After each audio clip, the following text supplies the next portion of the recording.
Hi everyone, today we're going to talk about distillation and GC. In our distillation we're going to do this week, we're going to separate components in a liquid mixture. It's based on boiling points. Boiling point is formally defined as a temperature at which the vapor pressure of a liquid is the same as the external pressure that's acting on the surface of that liquid. You should understand the relationships between the boiling point, liquid vapor pressure, and external pressure. So what happens in a distillation is that the liquid is vaporized upon boiling. That vapor then is cooled and condensed back to a liquid and collected in a separate flask. Here's the setup of a simple distillation. On the left side you see the round bottom flask containing your liquid to be distilled. Right above that is a thermometer in a sidearm. Notice the thermometer bulb is below the sidearm, and yet it is still above the liquid. You should understand why we have the thermometer placed the way it is. So what happens is we boil a liquid, vapors go up and go down the sidearm into the condenser that's cooled by water, and that's where the vapors liquefy, and then they're collected in the receiving flask.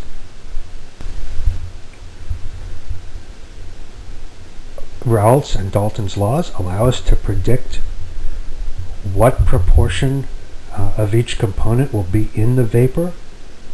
So by knowing the vapor pressure and the mole fraction, the vapor pressure of each component in your original liquid and the mole fraction of each component in your original liquid, you're able to use Raoult's and Dalton's law to tell us what will be in the vapor, how much of each will be in the vapor that's distilled. Now, not all binary mixtures behave ideally according to Raoult's law, and this is because there are things besides mole fraction and vapor pressure that influence how liquids vaporize, things such as hydrogen bonding and other forces. A common deviation from Raoult's law is the formation of what we call an azeotrope. An azeotrope is a specific mole fraction or proportion of liquids in the mixture that behave as if it were a pure liquid. In other words, they have a constant boiling point.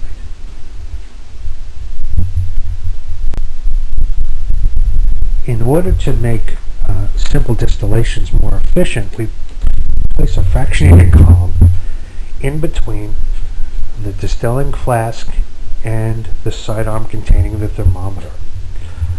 This allows us to separate liquids from a mixture that have closer boiling points than we otherwise could. Essentially, this column has packing material on which the actual vapors condense, and the vapors rise and condense continuously. And as they go up, as they go up higher and higher on the fractionating column, you get enrichment. You get greater enrichment in the lower boiling material, as you're essentially doing many simple distillations at the same time. You're doing over and over simple distillations. So this is very efficient at separating liquids, especially if they have closer boiling points than we could separate by simple distillation.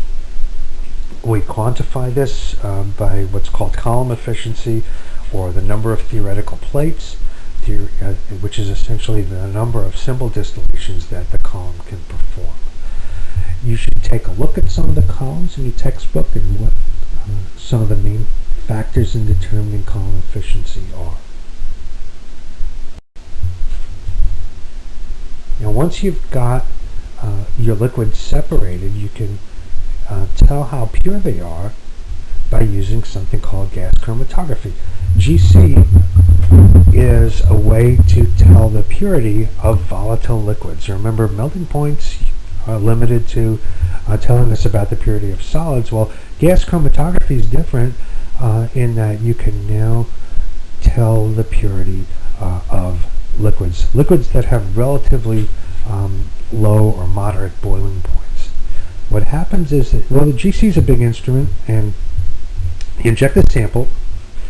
Sample goes into an oven. It's vaporized in the oven, and it's carried through the column, carried through those coils, as you see, by an inert carrier gas, typically something that can't react with anything like helium. And as it goes through the column, it's continuously being condensed and revaporized.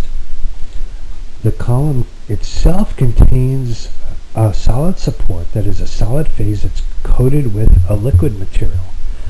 And the temperature that you choose and the type of column materials that you choose can help you optimize the separation of your liquids.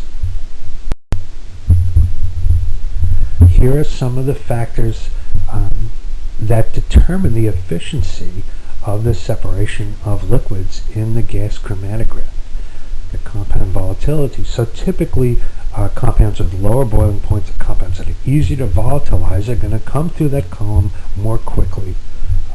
And compounds that are more polar typically move more slowly, and as you make your column packing material more polar, polar columns will be retained more readily, therefore allowing you perhaps a greater separation of polar from non-polar materials. So the non-polar materials will come through the column more quickly than the polar materials if the column is more polar. Okay, then again, it enables greater separation, which is what you want. Column temperature. In general, the higher your temperature in your column, in your oven, the more rapidly you're going to get separation. That could be good or bad. Think about why. Column length.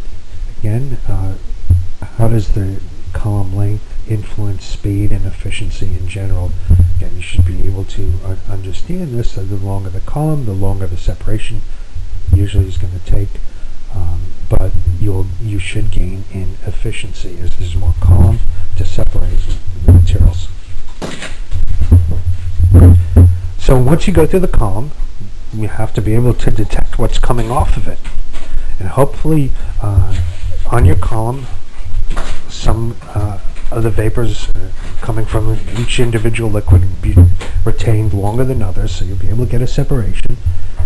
And there are two main detectors that can detect the components coming off your column as they come off. One is the FID, or flame ionization. The other is thermal conductivity detector, or TCD. They each have advantages and disadvantages, and there are many more detectors than these. These are just two of the classic, most common types of detectors. The FID detects oxidized carbon atoms as ions. Now, since carbonyls, alcohols, etc., already contain somewhat oxidized carbons, the FID is a little bit less efficient for use with compounds like this. And FID, if you want to somehow if you want to be able to collect your sample intact, you can't do that because it's destructive. Now, thermal conductivity is different in that it senses changes in the conductivity of the column effluent compared to the reference carrier gas. And the TCD is called a universal detector because it responds to all compounds, essentially all compounds that you can get through the GC. There's no limitations, functional groups, etc., and so on. And you can also very readily estimate concentrations with the TCD by comparing the sizes of the analytes peaks to each other, the area of the analytes peaks to each other. And I'll show you a chromatogram where you actually see these peaks on the next slide. The only disadvantage, essentially, of thermal conductivity compared to FID is that it's a bit less sensitive. Here's what you actually get printed out after you inject your samples into the GC. You get what's called a chromatogram, and here the compounds are separated based on volatility. Remember, they can also be separated based on their polarity, that is, their affinity for the stationary phase. And what we see here is compound A was retained at a shorter time than compound B because it was the most volatile, and compound B was retained at a bit longer time, but came out, it eluted, in other words, at a shorter retention time than compound C. Compound C was the least volatile component. And what we see is that there was more of B than A and more of A than C, based on the peak areas. Okay, so relatively simple output from the GC. What we need you to do is view the demo on the fractional distillation setup. We've made our own video, and you can find it at our YouTube chemistry department site. Okay, good luck.